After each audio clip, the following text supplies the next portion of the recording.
बिस्मिल्लाहिर्रहमानिर्रहीम। अस्सलाम वालेकुम नाज़रीन इकराम, मैं हूं मखदूम शहाबुद्दीन और आप देख रहे हैं मेरा फेसबुक और यूट्यूब चैनल। उम्मीद करता हूं आप सब लोग बखैर वाफियत होंगे और जहां भी होंगे अपने अहले खाना समेत खुश भी होंगे और महफूज भी।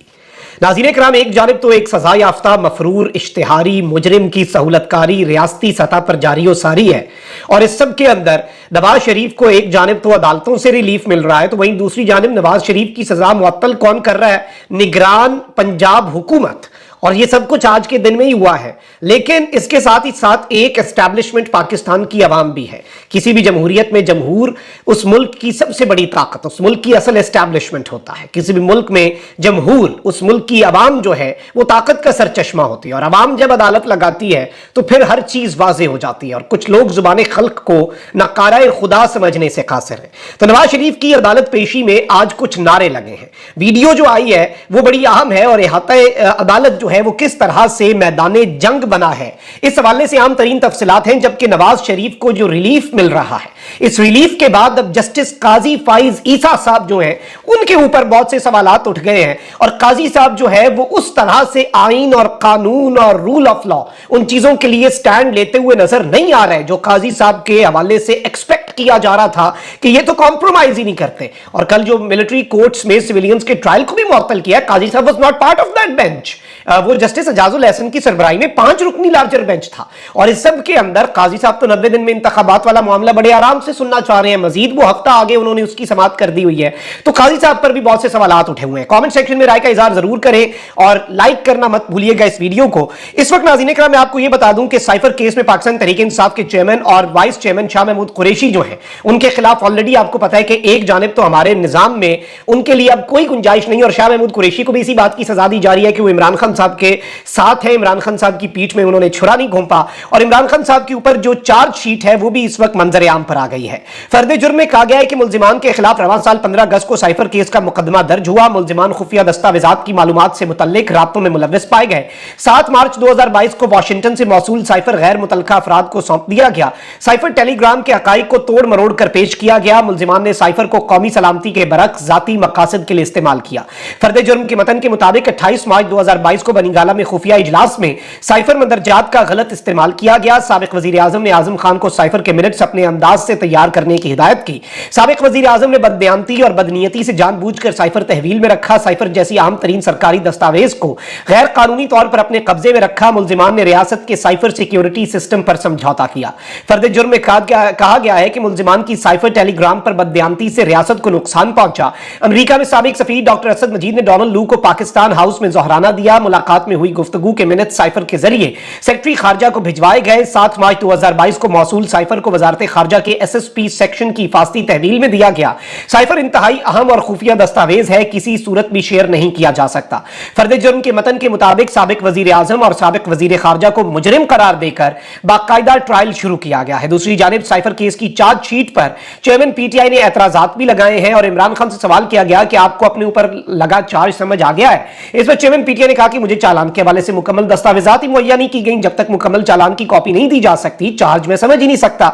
और इस सब के अंदर इमरान खान से जब अदालत ने पूछा कि आप अपना जुर्म मानते हैं तो इमरान खान साहब ने इन राइटिंग दिया कि मैं खुद को जुर्म का मुर्तकिब नहीं समझता, आई प्लीड नॉट गिल्टी। अब इस सब में जाहिर बात है कि इमरान खान साहब का यह कहना मैटर नहीं करता और इमरान खान साहब को इस सब के अंदर सजा देनी ही देनी है। और जो ये फर्द जुर्म है, जो चार्जशीट इमरान खान साहब के खिलाफ आई है, अब ट्रायल के अंदर यह चीज वाज़ेह होती जा रही है कि इमरान खान साहब को इस सब के अंदर उम्र कैद कम अज कम, मैं ये कम अज कम का लफ्ज इस्तेमाल कर रहा हूं, ज्यादा से ज्यादा स्पेशल प्रोसिक्यूटर ये बात इस्लामाबाद हाई कोर्ट के अंदर कर चुके हैं कि ये जो जुर्म इमरान खान ने किया है इसके ऊपर सजा उम्र कैद या सजाए मौत बनती है। तो आप यहीं से अल्लाह माफ करे अंदाजा लगा लें कि नियत कहां तक की है और क्या मैक्सिमम सजा मिल सकती है। अल्लाह ना करे खान साहब को इस सब के अंदर अनाउंस हो सकती है। अब इस सब में एक जानिब तो ये हो रहा है, वहीं दूसरी जानिब साबिक वजीर आजम नवाज शरीफ साहब जो है वो इस वक्त नामजद वजीर आजम वाले प्रोटोकॉल्स को एंजॉय कर रहे हैं और एक शख्स की सहूलतकारी के लिए पाकिस्तान का निजाम मजीद एक्सपोज होता जा रहा है। नवाज शरीफ पहले जाती उमरा में अपने रायवेंड महल के अंदर उन्होंने बहुत सी मुलाकातें की, फिर नवाज शरीफ साहब जो है वो कल मरी पहुंच गए और मरी के अंदर भी कामरान खान साहब ने यह बात कही कि नवाज शरीफ साहब का जो अब एक नया एस्टैब्लिशमेंट के साथ वो अपना रोमांस जारी रखना चाहते हैं वो मरी के पुरफजा मकाम पर परवान चढ़ेगा। इनडायरेक्टली उन्होंने कहा कि अब वहां पर कुछ ऐसी मुलाकातें होंगी मरी के अंदर नवाज शरीफ साहब की रिहाइशगाह में जो कि बड़ी अहम तरीन होंगी। नवाज शरीफ साहब वैसे खुफिया मुलाकातें वहीं पर करते हैं, जंदाल भी उनसे वहीं जाकर मिला था और इस तरह की बहुत सी चीजें चीजें हैं जो नवाज शरीफ साहब के बुरबन के अंदर जो महल है वहां पर उनके साथ मुलाकातें होती हैं, तो लेट्स सी वहां पर क्या मुलाकातें हुई। लेकिन आज नवाज शरीफ साहब इसहाक डार साहब की जो मिनिस्टर्स एनक्लेव में रिहाइश गाह वहां पर आए और साबिक वजीर आजम नवाज शरीफ जो है उनकी इस्लामाबाद की अदालतों में पेशी के लिए इस्लामाबाद पुलिस ने उन्हें खुसूसी सिक्योरिटी फराहम की।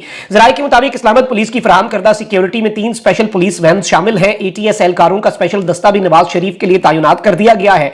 इस्लामाबाद पुलिस का खुसूसी स्क्वाड नवाज शरीफ के साथ सिक्योरिटी ड्यूटी देगा। जराये ने बताया कि नवाज शरीफ को पहले ही साबिक वजीर आजम की सिक्योरिटी दी जा चुकी है। अब मजीद ये जो सिक्योरिटी एडअप की गई है ये भी एक बड़ा वाज़ेह मैसेज है। अब वहीं दूसरी जानिब पंजाब की निगरान हुकूमत ने, अब ये अदालत नहीं है, ये पंजाब की निगरान हुकूमत है, इसने अल अज़ीज़िया रेफरेंस में साबिक वज़ीर आज़म और मुस्लिम लीग नून के कायद नवाज शरीफ की सजा मुअत्तल कर दी। निगरान का पंजाब काबीना ने सर्कुलेशन के जरिए सजा मुअत्तली की मंजूरी दी। निगरान वज़ीर इत्तलात आमिर मीर ने नवाज शरीफ की सजा मुअत्तली की तस्दीक कर दी है। आमिर मीर के मुताबिक निगरान काबीना ने आईनी इख्तियारात इस्तेमाल करते हुए सजा मुअत्तल की। क्रिमिनल प्रोसीजर कोड के सेक्शन 401 के तहत नवाज शरीफ की सजा मुअत्तल की गई। सजा मुअत्तली की दरखास्त नवाज शरीफ की जानिब से की गई। निगरान वज़ीर इत्तलात पंजाब आमिर मीर ने कहा कि केस का आत्मी फैसला अदालत ही करेगी, लेकिन इनकी सजा हमने मुअत्तल कर दी है, अब ये सजा इसके अंदर इन्हें नहीं मिलेगी। और फुर्तियां देखें सर्कुलेशन समरी, यानी सारे वजीरों के पास कागज पहुंचाया गया, उन्होंने साइन किए सर्कुलेशन समरी के जरिए मियां साहब की सजा। निगरान पंजाब और ये मोहसिन नकवी साहब में इतनी हिम्मत है, वो कहते हैं कि हम किसी क्रिमिनल रिकॉर्ड याफ्ता शख्स को तो इजाजत नहीं देंगे। मतलब नवाज शरीफ साहब मुजरिम में सजा याफ्ता, उन्हें इजाजत है जलसा करने की, सजा चल रही है, वो अपनी सजा काटने के टाइम के दौरान नवाज शरीफ साहब जो है वो क्या काम कर रहे हैं, क्या कमाल कर रहे हैं। नवाज शरीफ साहब अपनी सजा के दौरान जलसे कर रहे हैं, मुलाकातें कर रहे हैं, मतलब ये आप देखें। और इस सब के अंदर मैं आपको ये बता दूं कि ये कह रहे हैं कि जी क्रिमिनल प्रोसीजर कोड के सेक्शन 401 के तहत हुकूमत किसी भी मुजरिम की सजा मुआफ करने का इख्तियार रखती है। नवाज शरीफ की 2019 में लंदन रवानगी से कबल भी सेक्शन 401 के तहत सजा मुअत्तल की गई थी। जिनाह अस्पताल लाहौर के दौरे के मौके पर इन्होंने कुछ और बातें भी कही हैं और इन्होंने कहा है कि जी उस्मान बुज़दार जो है उनके दौर में एक दरखास्त आई थी और उस्मान बुज़दार हुकूमत ने बगैर सुने दरखास्त मुस्तरद कर दी थी। हमने ये किया है कि हमने उन्हें कोर्ट रेफर कर दिया है, अब कोर्ट ने फैसला करना है कि उनकी जमानत रहेगी, लेकिन असल में इन्होंने सजा मुअत्तल कर दिया है। वहीं दूसरी जानिब तोशाखाना की अदालत में भी वही होना था। आज नवाज शरीफ साहब जब जुडिशल कॉम्प्लेक्स पहुंचे तो उनकी गाड़ी को ना सिर्फ अंदर जाने की इजाजत दी गई, पूरे प्रोटोकॉल के साथ, पूरे धड़ल्ले के साथ नवाज शरीफ को अंदर जाने की इजाजत दी गई। और यही वो जुडिशल कॉम्प्लेक्स है जहां पर खान साहब जो है उन्हें अंदर एंटर होने की इजाजत नहीं दी गई थी, गेट उनके लिए बंद कर दिया गया था और PTI के कारकुनान जो है उनके ऊपर शेलिंग भी की गई थी। मुस्लिम लीग नून के कायद नवाज शरीफ ने तोशाखाना रेफरेंस में इस्लामाबाद के एहतसाब अदालत के सामने सरेंडर किया, जिस पर अदालत ने नवाज शरीफ के दायमी वारंट मनसूख कर दिए। नवाज शरीफ अपने जाती स्क्वाड के साथ बरास्ता मरी एक्सप्रेसवे इस्लामाबाद पहुंचे थे। नवाज शरीफ के हमरा मरियम नवाज शरीफ और वकला की टीम भी थी।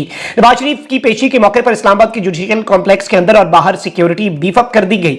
नवाज शरीफ तोशाखाना रेफरेंस केस में एहतसाब अदालत में पेश हुए। अदालत ने नवाज शरीफ के वारंट आज तक मुअत्तल किए थे। जज एहतसाब अदालत मोहम्मद बशीर ने नवाज शरीफ को पेशी के लिए 1:30 बजे तक का वक्त दिया था। नवाज शरीफ के वकील काजी मिसबाह ने इस्लामाबाद के एहतसाब अदालत में 3 दरखास्तें दायर की। वकील की जानिब से तोशाखाना रेफरेंस में नवाज शरीफ की जमशुदा प्रॉपर्टी बहाल करने की दरखास्त दायर की गई।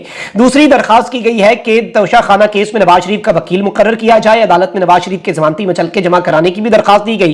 केस की समाअत का आगाज हुआ तो अदालती हुक्म पर नवाज शरीफ ने रोस्ट्रम पर आकर हाजिरी लगाई, जिसके बाद जज मोहम्मद बशीर की इजाजत से नवाज शरीफ साहब कमरा अदालत से रवाना हो गए। इसके बाद नवाज शरीफ के वकील मोहम्मद इरफान कमरा अदालत में पेश हुए। 10 लाख रुपए के जमानती मचलके जमा करवाने की हिदायत की और फौरी तौर पर यह मचलके जमा करवा दिए गए। और उसके बाद नवाज शरीफ साहब जो है उनकी रेफरेंस केस की समाअत जो है उनके वारंट मनसूख करके ये 20 नवंबर तक मुलतवी कर दिया। महीना नवाज शरीफ साहब के पास है, वो बाकी काम करें। अब यहां पर कामरान खान साहब दो ताकतवर हल्कों के बहुत करीब समझे जाते हैं और इस वक्त जो कुछ भी हो रहा है आपको भी पता है किसकी मर्जी मंशा और किसके आशीर्वाद से हो रहा है। लेकिन उन्होंने एक बात कही है कि जनाब काजी फायज ईसा साहब, आप चीफ जस्टिस ऑफ पाकिस्तान हैं, गोया मुमलिकत खुदादाद पाकिस्तान के मुंसिफ आला। उम्मीद है आप मुलाहिजा फरमा रहे होंगे, मुआफ कीजिएगा, कि जब से नवाज शरीफ के तैयारे ने लंदन से पाकिस्तान के लिए उड़ान ली, पाकिस्तान में मियां नवाज शरीफ के हवाले से इंसाफ की फराहमी में वो बर्क रफ्तारी देखी गई कि वाह वाह, आज तो इतनी तेज रफ्तारी से इंसाफ फराहम हो रहा है कि ट्वीट करते करते उंगलियां थक गई हैं। हाय हाय, काश काम पाकिस्तानी को भी इसी रफ्तार इसी अंदाज से इंसाफ मिल जाए।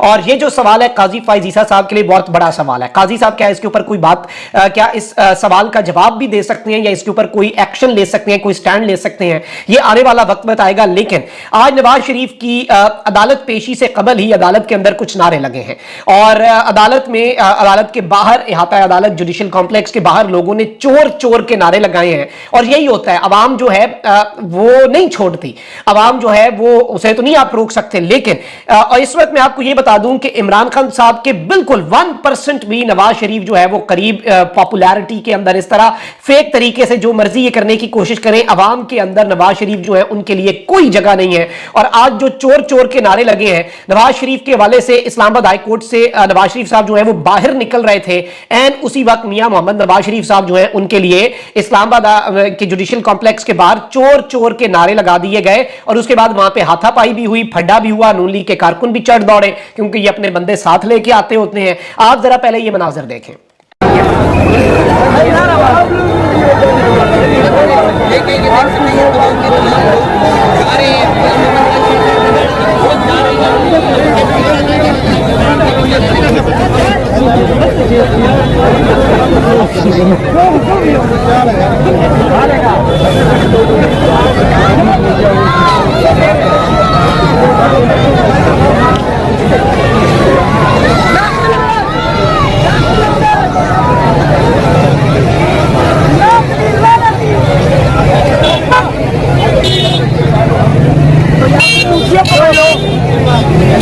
ये नाज़रीन इकराम आपने देखा कि ये जो बस सामने से जा रही है उसमें बच्चे और औरतें और फैमिलीज जो है वो नारे लगा रहे थे कि नवाज शरीफ चोर है।